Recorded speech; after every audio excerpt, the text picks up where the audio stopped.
नमस्कार, मी उज्ज्वला। मी आज तुम्हाला रेसिपीमध्ये साबुदाण्याच्या पापड्या दाखवणार आहे। त्याच्यासाठी आपण अर्धा किलो साबुदाणा घेतलेला आहे, तो रात्रीच भिजवून ठेवलेला आहे। त्याच्यानंतर पाव किलो बटाटे ते पण शिजवून घेतलेले आहेत, किसायचे आहेत ते। त्यानंतर मीठ 1 चमचा, 1 चमचा जिरे आहे आणि 1 चमचा मिरची। आपण त्याच्यासाठी आदनाला 5 ग्लास पाणी ठेवलेले आहे शिजवण्यासाठी। मी बटाटा किसून घेते किसणीनं।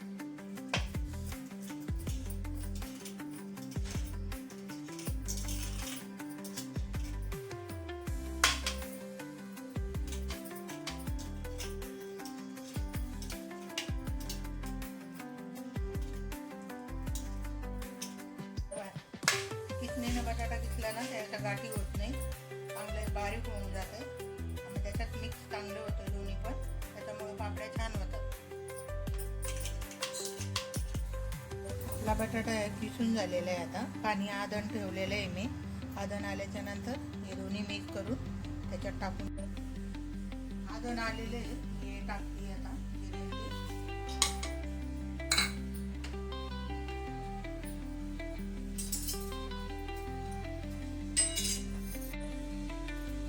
नंतर साबुदाणा टाकते।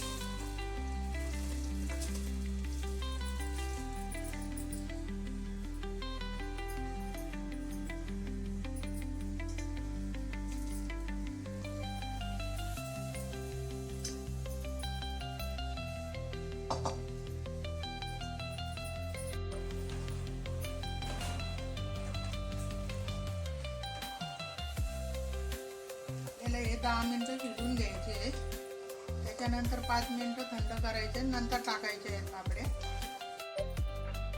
हे बघा आपले झालेले आहे। आता मी बटाटा दाखवलेला नाही आहे, तो बटाटा मी किसून टाकलेला आहे। झाले शिजवून झाले, हे बघा घट्ट झाले। थोडंसं याला थोडंसं थंड होऊन द्यायचे, त्याच्यानंतर टाकते मी आता।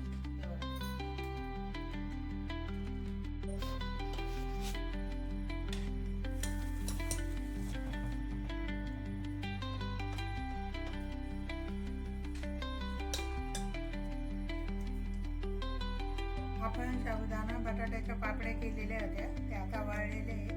मी तुम्हाला तळून दाखवते आहे।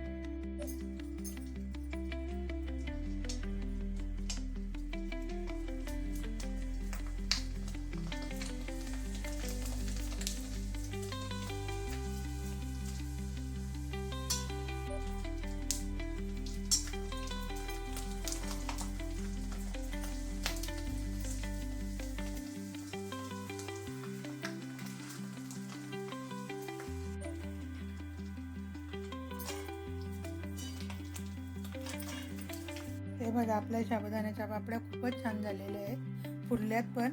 हे बघा, हे बघा खूप छान झालेत, करून बघा। आणि तुम्हाला जर माझा व्हिडिओ आवडला असेल तर नक्की मला कमेंटमध्ये सांगा।